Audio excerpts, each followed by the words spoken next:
Magandang araw po mga kabarangay. Welcome to our weekly Kapitan's Report. So, kamusta po tayo mga kabarangay? Sana lahat po tayo ay maayos ang kalagayan. No?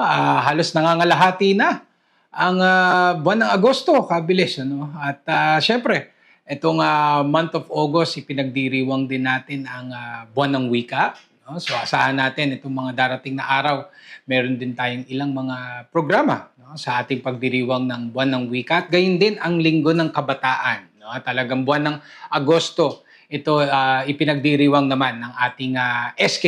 No? So nagpauna na si SK Chairman ng ating flag racing at nabanggit na rin yan na meron din na nakahanda o nakalatag na mga activity para sa pagdiriwang ng Linggo ng Kabataan. So ano ba mga kaganapan sa Barangay San Antonio nitong nakaraang linggo? So unang-una, syempre we would like to share, no? Nais lang naming ibahagi ang ilang mga proud to be BSA moments na hatid ng ating mga kabarangay. So unang-una dyan, ang aming pagbati kay Michaela Mascareñas, na isang BSA resident at isang bronze medalist sa World Mathematics Competition na ginanap sa Bangkok, Thailand. So si Michaela ay estudyante, no, mula sa Pobeda, no, at actually ang tatay nga niya ay schoolmate ko pa dito sa UANP. So medyo naging nostalgic ang kanilang pagbisita dito sa ating tanggapan. No? So nakakatuwa, no, na bukod sa mga athletes, no, yung mga sports athletes natin, meron din tayong mga academic achievers, no, mula sa nahatid ng ating mga kabarangay. So syempre naghandog din tayo ng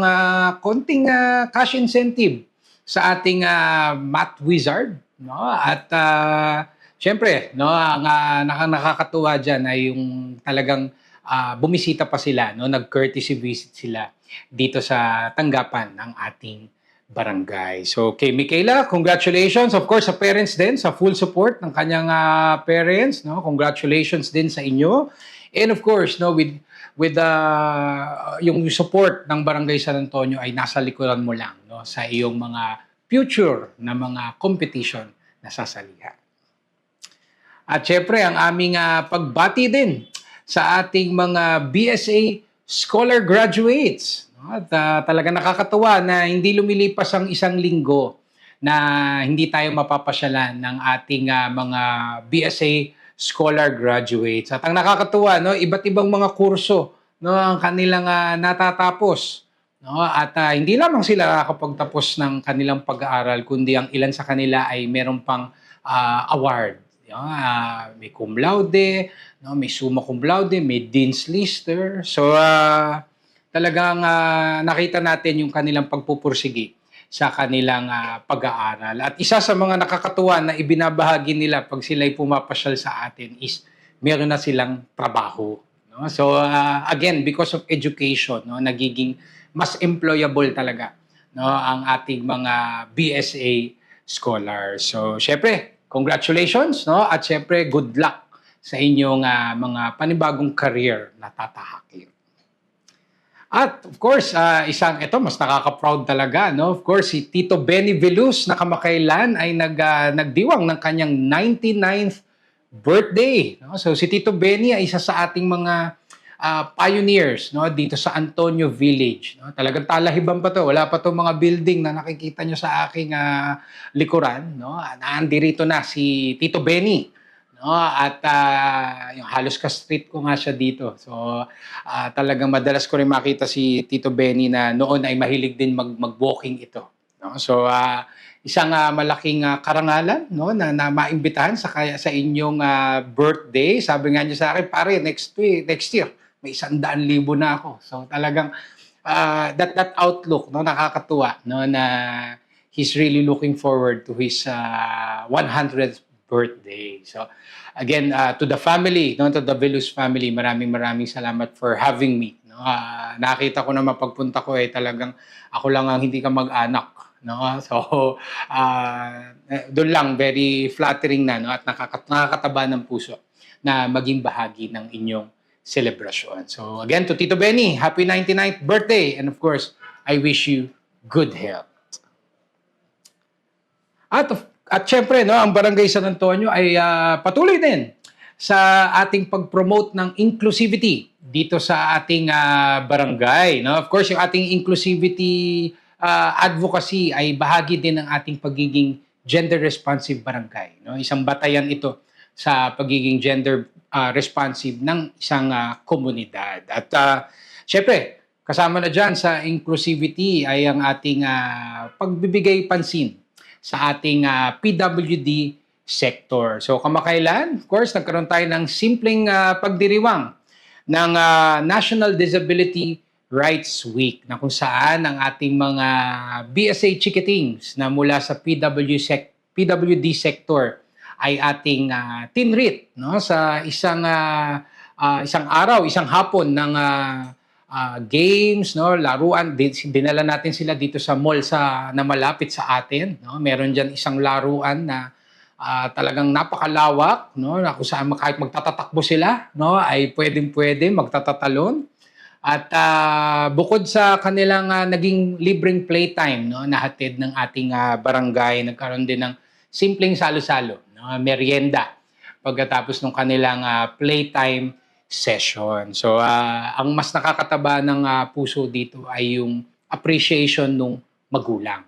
No? Sabi nga ng mga parents sa atin, no? Sobrang saya ng kanilang mga anak. Sobrang na-appreciate nila itong simple celebration natin ng National Disability Rights Week. So, sabi ko nga, since first time natin ito ginawa, no? Sabi ko, next year ulit. Diba? Kung maaari, gawin na nating taon-taon, no? Itong ating pagdiriwang ng National Disability Rights Week sa Barangay San Antonio. So again, ang aking pagpapasalamat sa bumubuo ng ating PWD office, of course, led by Kagawad Pauline Blando. At of course, ang aking pagpapasalamat din sa ating mga parents at sa ating mga chicketing, no, na nakiisa sa ating pagdiriwang.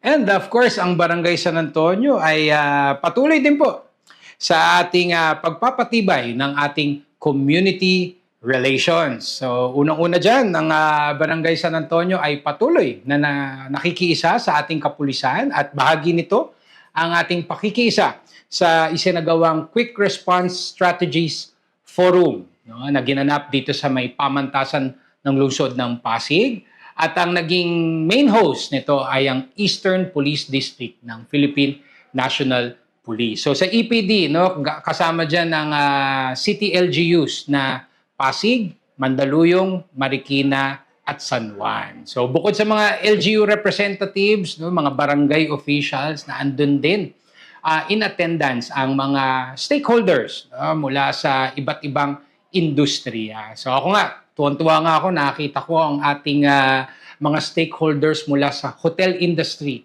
ng Barangay San Antonio, particular ang kanilang mga head of security. So again, nag-picture-picture pa kami, no, dahil minsan lang na magkita-kita ng hindi individual na event ng kanilang mga establishmento. So nagkaroon din tayo ng covenant signing, no, pledge of support para sa quick response strategies ng Philippine National Police. Siyempre, nais ko rin magpasalamat sa ating Chief of Police na si Colonel Mangaldan na nagpahatid rin ng Certificate of Appreciation, no, na pinahatid kay Major Seguban, no, bilang pagkilala sa ating walang sawang suporta sa ating Philippine National Police, especially ang PNP Pasig. So again, makakaasa po kayo sa patuloy na suporta ng Barangay San Antonio sa ating pagpapanatili ng kaayusan dito sa ating komunidad. And in-attendan din po natin ang unveiling ng community mural ng Pacific Place Condominium. So ito pong mural na ito, no, ay first of its kind, no, dito sa ating barangay, and isang malaking karangalan na maging bahagi nitong unveiling, no, yung pinasinayaan ang pagbubukas ng community mural, no, dito sa rooftop ng Pacific Place Condominium. Bahagi ito ng kanilang mga activities ng kanilang pagdiriwang ng Pacific Place Condominium Week.